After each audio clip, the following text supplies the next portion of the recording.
அலார்மணி சேனலுக்கு வருக வருக. நான் செபி ரெஜிஸ்டர்டு ஃபினான்ஷியல் அட்வைசர் கிடையாதுங்க. நான் எஜுகேஷனல் பர்பஸுக்காக என்னுடைய பர்சனல் எக்ஸ்பீரியன்ஸை நான் ஒரு 20 வருஷமாக மார்க்கெட்டில் இருக்கேன்.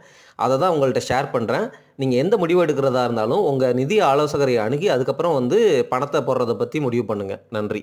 அலார்மணி சேனலுக்கு வருக வருக. இந்த சேனலுக்கு இன்னும் நீங்கள் சப்ஸ்கிரைப் பண்ணலைன்னா தயவு செஞ்சு சப்ஸ்கிரைப் பண்ணிக்கோங்க. பெல் பட்டனையும் கிளிக் பண்ணிக்கோங்க.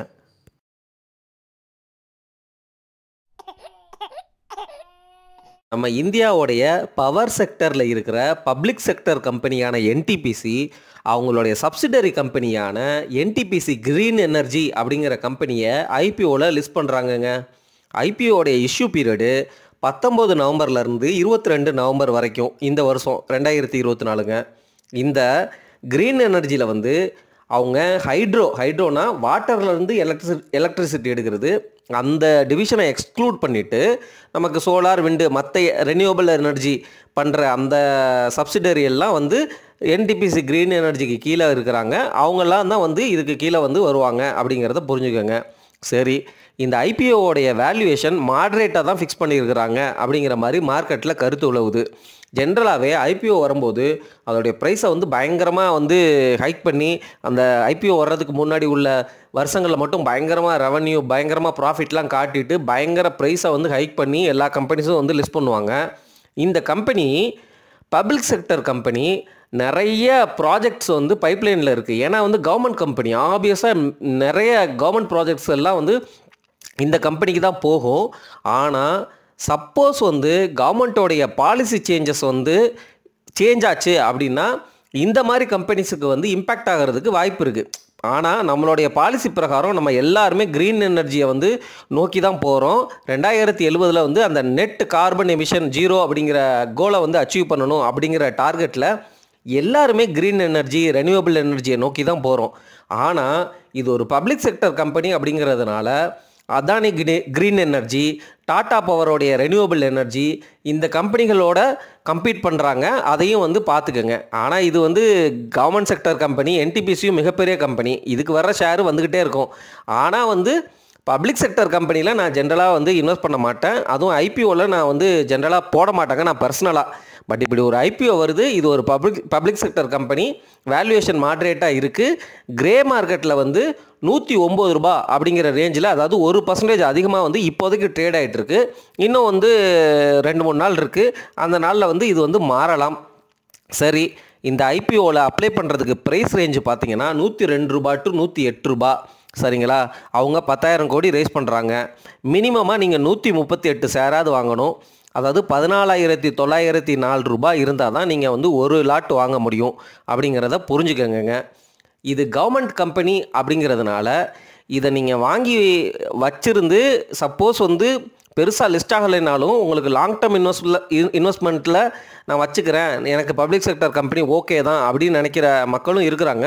அவங்களுக்கு நீங்கள் பெருசாக லாபம் பார்க்கலைனாலும் பெருசாக நட்டாடையாது. நீங்கள் லாங் டேர்ம் வச்சுக்கிறதுனா வச்சுக்கலாம். ஏன்னா அவ்வளோவான ரிஸ்க்கான ஸ்டாக்கெலாம் இல்லைங்க.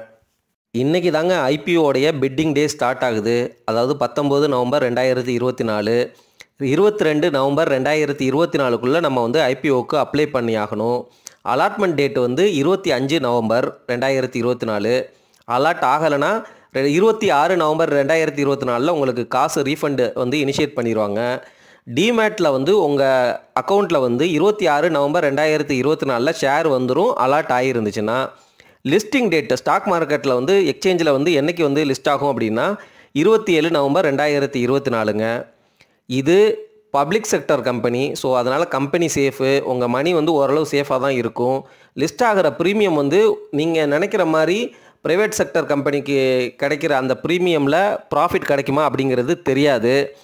ஏன்னா வேல்யூவேஷன் மாட்ரேட்டாக தான் ஃபிக்ஸ் பண்ணியிருக்கிறாங்க IPO valuation, which is a good thing for any investor. ஏன்னா ஒரு பப்ளிக் கம்பெனி நம்ம வாங்குகிறோம், அவங்க அப்படியெல்லாம் ஹைக் பண்ணிட மாட்டாங்க அப்படிங்கிற மாதிரி கருத்து உலவுது.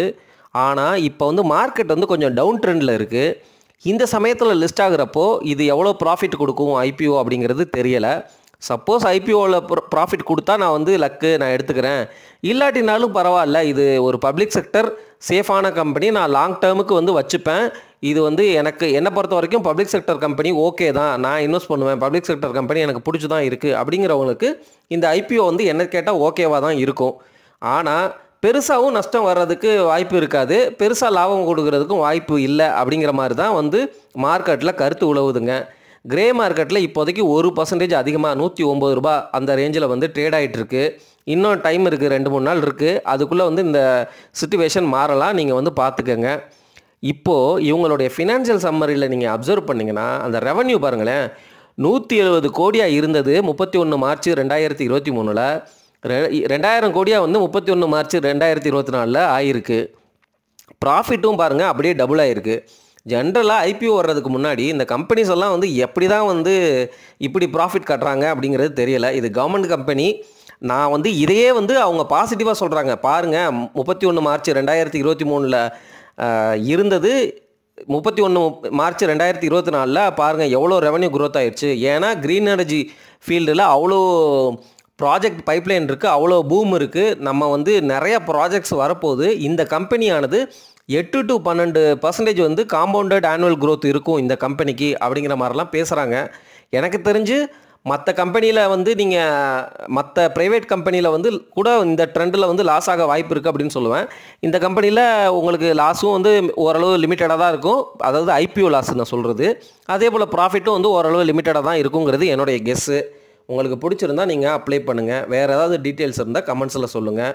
தயவு செஞ்சு லைக் பண்ணுங்கள், ஷேர் பண்ணுங்கள். இந்த வீடியோஸ் எல்லாம் என்னோடய சேனலையும் தயவு செஞ்சு ஷேர் பண்ணுங்கள். சரிங்களா? வியூஸ் வந்து கொஞ்சம் கூட போக மாட்டேங்குது. நன்றி.